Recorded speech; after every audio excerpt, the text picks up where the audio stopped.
Hello, my beautiful recovery family. Welcome back to the channel, The Beauty of Living Life on God's Terms, the Recovery Channel.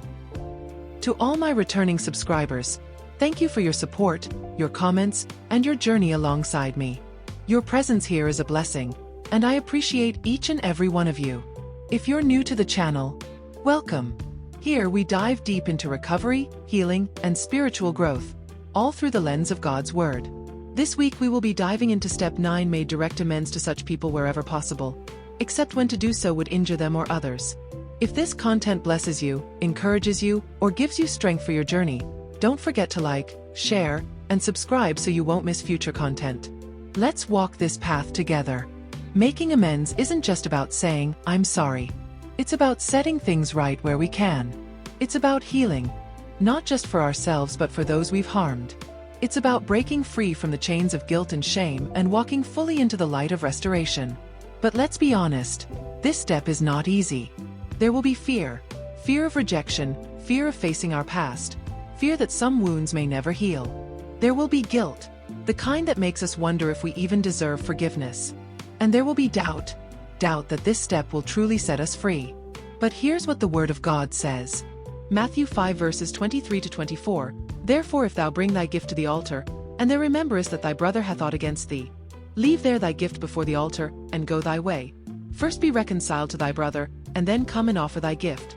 Heavenly Father, I know I cannot undo the past, but I want to make things right. Please, give me the strength to be humble, the wisdom to know when and how to make amends, and the courage to accept the outcome, no matter what. Some people will forgive you. Others may not. Some wounds may heal, while others may remain scars. But remember this: true freedom is found in obedience to God, not in the response of others. Romans 12 verse 18, "If it be possible, as much as lieth in you, live peaceably with all men." For some, making amends means offering an apology. For others, it means repaying debts, repairing trust, or simply acknowledging the pain caused. And sometimes, making amends means letting go, because direct contact would do more harm than good. Mark 11 verse 25, "And when ye stand praying, forgive, if ye have aught against any, that your Father also which is in heaven may forgive you your trespasses." Not everyone will be ready to forgive. And that's okay. Forgiveness is their journey. Making amends is yours. And remember, sometimes the hardest amends to make is to yourself. 1 John 1 verse 9, "If we confess our sins, He is faithful and just to forgive us our sins, and to cleanse us from all unrighteousness." This is the beauty of grace. God has already forgiven you. Now, it's time to walk in that forgiveness and do your part to set things right.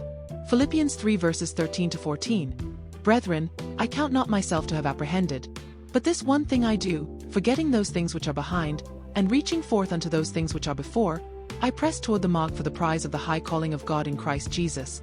Making amends is not about erasing the past. It's about redeeming the future. And step by step, with God leading the way, you are walking into freedom. If this message resonated with you, let me know in the comments. Have you experienced the power of making amends? Have you felt the weight lifted when you took that step? Share your journey. We're here to support one another. And if you haven't already, please subscribe to The Beauty of Living Life on God's Terms, the Recovery Channel. We are on this journey together, healing one day at a time, with God as our guide. See you in the next video, and remember, this is not a sprint, it's a marathon, so pace yourself. Until next time, stay encouraged, stay strong, and stay in God's grace.